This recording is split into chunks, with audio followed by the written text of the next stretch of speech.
Literatos TV, o seu programa semanal de incentivo à leitura. Bom, como a gente está declarando, né, que nós somos um programa de incentivo à leitura, nada mais conveniente, nada mais condizente do que nós darmos uma olhada, né, em como é que está o panorama, como é que está o cenário, né, da leitura no Brasil. E para isso, eu gostaria de começar citando um autor argentino chamado Jorge Luiz Borges, você provavelmente já ouviu falar, e um conto que o Jorge Luiz Borges escreveu, um conto chamado A Biblioteca de Babel. O Jorge Luiz Borges, ele nasceu em 1899, ele morreu em 1986, ele quis ganhar o prêmio Nobel, não conseguiu, né, infelizmente, mas provavelmente ele merecia, né, afinal de contas ele é um escritor universalmente conhecido. E o conto, né, A Biblioteca de Babel, ele publicou em 1941. O conto começa assim: o universo, que outros chamam a biblioteca, constitui-se de um número indefinido e quiçá infinito de galerias hexagonais, com vastos poços de ventilação no centro, cercados por varandas baixíssimas. De qualquer hexágono, vêem-se os pisos inferiores e superiores, interminavelmente. A distribuição das galerias é invariável. 20 estantes, em 5 longas prateleiras por lado, cobrem todos os lados menos 2. Sua altura, que é a dos andares, excede apenas a de um bibliotecário normal. Uma das frentes livres leva a um saguão estreito que desemboca em outra galeria, idêntica à primeira e a todas. À esquerda e à direita do saguão há 2 sanitários minúsculos. Um permite dormir em pé. Outro satisfaz as necessidades fecais. Por aí passa a escada espiral que se abisma e se eleva para o longe. No saguão há um espelho que duplica as aparências fielmente. Bom, esses são os primeiros parágrafos do conto do Borges, que é um conto quase que totalmente descritivo. Ele descreve essa biblioteca, a chamada Biblioteca de Babel, que o narrador desconfia que seja uma biblioteca infinita.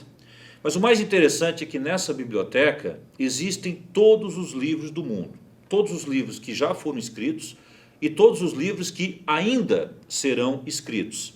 Então, o problema é que esses livros eles não têm um índice, eles não têm um catálogo. Eles estão espalhados pela biblioteca de maneira caótica.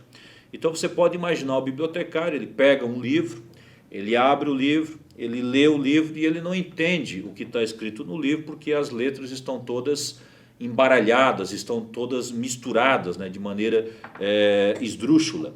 E isso faz o bibliotecário, né, que é o narrador da história, faz com que ele suspeite que, mesmo que ele não possa compreender o que está escrito ali, ainda assim tem um sentido. Só que ele ainda não consegue compreender aquele sentido. E aí o bibliotecário, né, provavelmente ele vai passar toda a sua vida numa peregrinação atrás do seu próprio livro, ou seja, atrás do livro em que esteja, né, a história da sua vida. Bom, esse conto da Biblioteca de Babel, ele é citado por praticamente todos os historiadores da leitura, todos eles. O Alberto Mangel fala desse livro, desse conto, aliás, o Roger Chartier, Humberto Eco, quer dizer, todos os grandes pesquisadores da leitura. Por quê? Porque provavelmente, o conto da Biblioteca de Babel, que foi escrito em 1941, olha quanto tempo faz isso. Esse conto é uma espécie de uma premonição da internet. Quer dizer, o que representa o conto da Biblioteca de Babel nos dias de hoje? Representa a internet, quer dizer, todos nós, de certa maneira, hoje estamos numa Biblioteca de Babel. A diferença é que em vez de nós transitarmos, né, pelos corredores, pelos hexágonos, né, pelas estantes, nós estamos diante de um computador, né, de uma tela de computador, e com uma conexão simples à internet nós temos acesso a praticamente todos os conteúdos do mundo. Aqueles que nós podemos compreender e aqueles que nós não podemos compreender. Agora, o que é interessante nesse conto da Biblioteca de Babel é a angústia que cerca o bibliotecário, porque é como se fosse uma ironia. Ele tem acesso a todos os livros do mundo, mas ao mesmo tempo ele tem acesso a praticamente nenhum livro do mundo, porque ele lê os livros e ele não compreende os livros. De certa maneira é o que a internet faz conosco, né? Nós observamos a internet, nós temos tanto acesso à informação que no final nós acabamos, né, sem informação nenhuma. O que era hipótese, né, há cerca de 20 anos, ou até diria cerca de 10 anos, né, hoje é realidade. O que soava como um conto de ficção científica praticamente, né, o caso da Biblioteca de Babel, hoje se tornou realidade, né, perante a internet.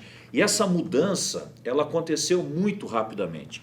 Eu não sei se você já parou para pensar, mas, por exemplo, o Google ele foi criado em 1996 como um projeto de pesquisa e depois ele entrou em funcionamento numa versão beta e depois ele começou a funcionar para valer. Antes dele, né, a internet era bem caótica, né, bem desorganizada. O Google ele vem para organizar a internet.